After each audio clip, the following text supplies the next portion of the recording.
What's going on, guys? It's Zach here, bringing you guys another fantasy football video. And this one I'm going to go over quite a few players actually that I think are worth some late round dart throws as potential sleepers this season.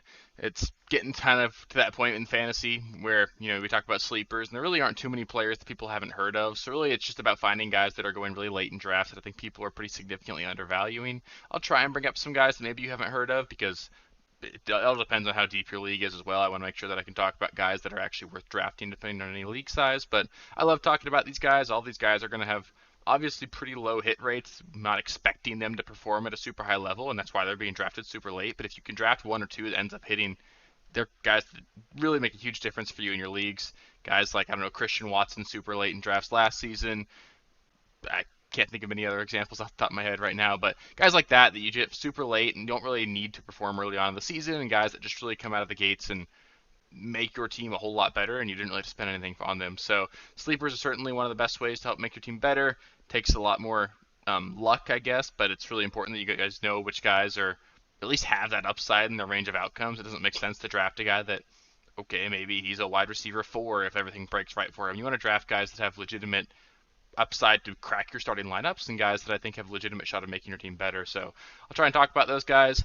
This will be the first sleeper video I've done so far this season. I'll try and touch on another one in a couple months or so just so we can kind of refresh it once we get really towards the end of draft season. But it's July now. We're really getting in towards the NFL season. We're 10 weeks away from NFL Sunday, the first week there. So super exciting, really starting to get into this stuff, and we're going to start talking about draft strategy and stuff a lot more as well now that people might actually be getting into making some more drafts this season. So yeah, with that, let's get into the first player here. So I was trying to find a sleeper at the quarterback position, and obviously that's a little bit hard just because obviously everybody knows how good these quarterbacks are. And I've talked about several guys that I think are common sleepers. You've got guys like Anthony Richardson that people are really high on with some upside late in drafts, but it's just not something that I've been a super big fan of. I don't think Anthony Richardson's going to pan out as a really quality draft pick this season, so I kind of had to look for a bit of a retread here, and I actually chose Matthew Stafford as my quarterback sleeper. He's going to be free in drafts this season. He's got an ADP of quarterback 21, and he's obviously got top 5 quarterback upside. Just 2 years ago, he finished as the quarterback 5 on the season, and in that season, they actually had a good defense. They didn't need to be a team that was super dependent on their offense for winning games, and this is a team that's lost Jalen Ramsey. Aaron Donald's 2 years older since then.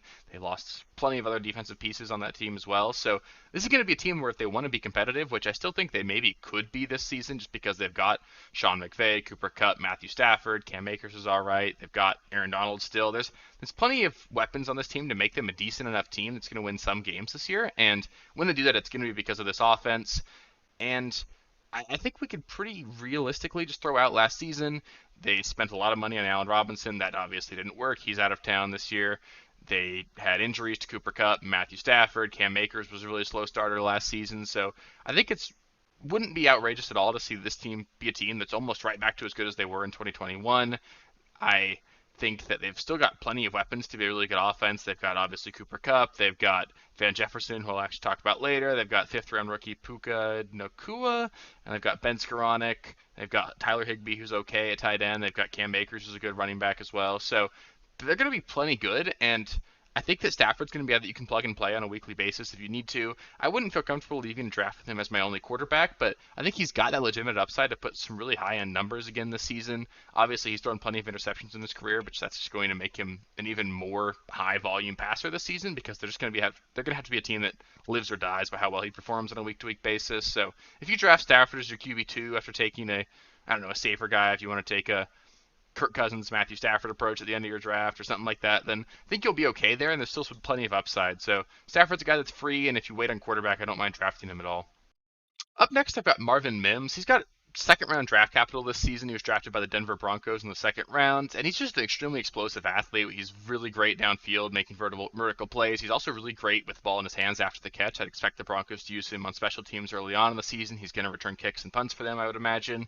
And there's a legitimate opportunity for him to be the number 2 target in this offense. I think we can pretty realistically pencil Jerry Jeudy in as the number 1 there, but beyond that, we've got Cortland Sutton, who underwhelmed quite a bit last year. We've got Tim Patrick, who's coming into his year 30 season off of a torn ACL. We've got Greg Dulcich, who I do like quite a bit, but he's a tight end. Russ hasn't necessarily targeted the tight ends too much in his career, and I think there's a legitimate opportunity here just because Marvin Mims is, I personally think, actually a really talented player. This is going to be a Broncos offense that should be much better than what it was last season. Even in a bad last year, we saw Russ still be able to throw really pretty deep balls last year. Marvin Mims is going to specialize in that. He's going to be what the Broncos wanted KJ Hamler to be, but he couldn't because he couldn't stay healthy. So Marvin Mims is going to be a guy that I think is going to be used early and often in this offense. This is going to be a team that's going to rotate 4 wide receivers onto the field quite a bit, and Marvin Mims might be good enough that he just demands to be on the field over and over. So there's plenty of upside here, and he doesn't cost you very much. So he's definitely worth a dart throw late in drafts. I think he's going to be a receiver that could really pay off, especially towards the second half of the season and he gets onto the field more. So up next, I've got Van Jefferson, and he actually posted a really solid season already in his career. Just 2 seasons ago, he put up over 800 yards in a season where the Rams won the Super Bowl, and that was with Robert Woods and Odell Beckham Jr. on this roster, so he was by no means the number 2 target on this offense. And last year was a bit of a lost year for him. He had nagging injury at the start of the season. He didn't really come onto the field until the second half of the year, and after that, by that point, we had Baker Mayfield at quarterback, and we still saw him flash a couple times, but just a couple good games at the end of last season. And I still think Van Jefferson is actually just a pretty good player, so I think there's a real opportunity here for him to be the number 2 target in this offense. I would project him to be that way. He's going to be obviously behind Cooper Kupp, who's going to dominate and make this offense go, but he's also a deep threat. He's going to be a guy he's going to have 5 or 6 50-yard catches this season. So in those weeks, if he could pop a 50, 60-yard touchdown, he's a guy that could really be a guy that you play on a bye week as your flex, and maybe he puts up a 3 for 100 in 1 week and really wins you your week. So I think he's going to be a guy that's going to have a couple spike weeks like that. I think he's a better bet in best ball, but in whatever format, he's the kind of guy that I'm comfortable playing in my flex if he actually breaks right, because he's the kind of guy that can really win your week, and that's the kind of guy that I want to play in my flex, especially when I'm getting into those bye weeks. So Van Jefferson's worth a shot with late in drafts as well. He's a talented player on a good offense, and there's not too much target competition beyond Cooper Kupp this year for him. Up next, talk about Sky Moore. Obviously, he underwhelmed last season as a rookie. We came into the last season with pretty high expectations for him. He was a second-round draft pick by the Kansas City Chiefs. They'd just lost Tyreek Hill. I think a lot of us just sort of thought Sky Moore would take over and really dominate last season, and he obviously didn't do that. But he performed at his best last year when he was utilized underneath on slants and drag routes, and that was sort of exactly how they used Juju Smith-Schuster last season, and Juju's not there anymore. So there's a very real opportunity here for Sky Moore to see the field quite a bit this season. Nobody outside of Travis Kelce on this offense really demands targets. Obviously, Kadarius Toney is a good player when you get him the ball, but he's never been a very healthy player. He hasn't played many snaps in many games very often, so I don't really want to count on Kadarius Toney doing a whole lot. There's a lot of guys in this crowded wide receiver room. You've got guys like Richie James, MVS, Rashee Rice.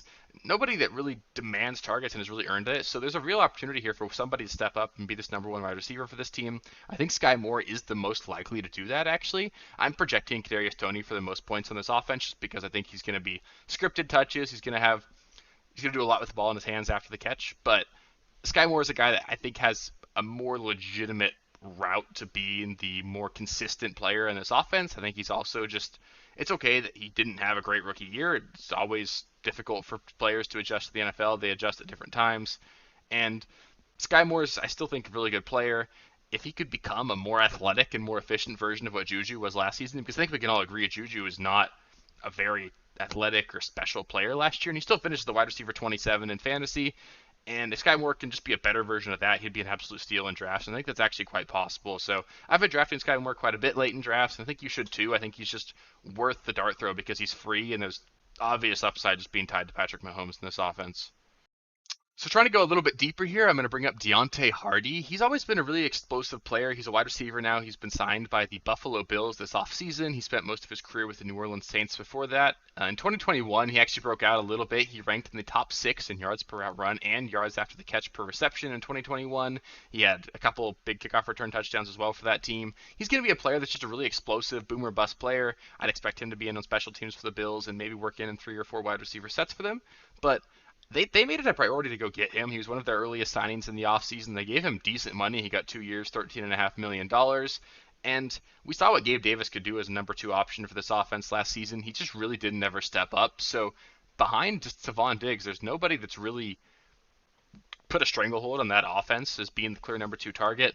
I think Deontay Hardy is actually a really good player. I think he could be a guy that has several big, huge touchdowns in this offense. This is the team that had the 3rd highest pass rate over expectation last season. There's going to be a ton of opportunity for this team to throw the ball around the field. Deontay Hardy, I think, is actually a really talented and efficient player. So there's a world out there where Deontay Hardy ends up being the number 2 target in this offense. I wouldn't project that, but he's being drafted in like the 18th, 19th rounds. He's super free, and I think he's got real upside because there's a real opportunity here for him to be the number two target in an offense that's just really good, and I think he's a good player. So if you can get him for free at the end of a lot of your drafts, I think he's worth it. He's a guy I've been drafting in the last round of a lot of best ball drafts, and I think he's just a really good player on a really good offense. So he's definitely worth a shot for me. So the last wide receiver I'll talk about here is going to be Michael Wilson. He was drafted in the third round by the Arizona Cardinals this offseason, and he's really just the only Cardinals wide receiver with legitimate size. He's 6'2", 210 pounds, and compare that to the other wide receivers in this team in Marquise Brown, Greg Dortch, and Rondale Moore. Nobody really compares from a size standpoint. So he's going to be the guy that they look to for jump balls near the end zone. He's going to be a guy that I think could be a touchdown machine, especially towards the second half of the season. And it's going to be a Cardinals offense that should be a little bit better than a lot of people are projecting, especially when Kyler Murray returns from his injury. With Kyler back, they'll probably be a middle of the pack offense, which is definitely way better than what people are projecting them to be.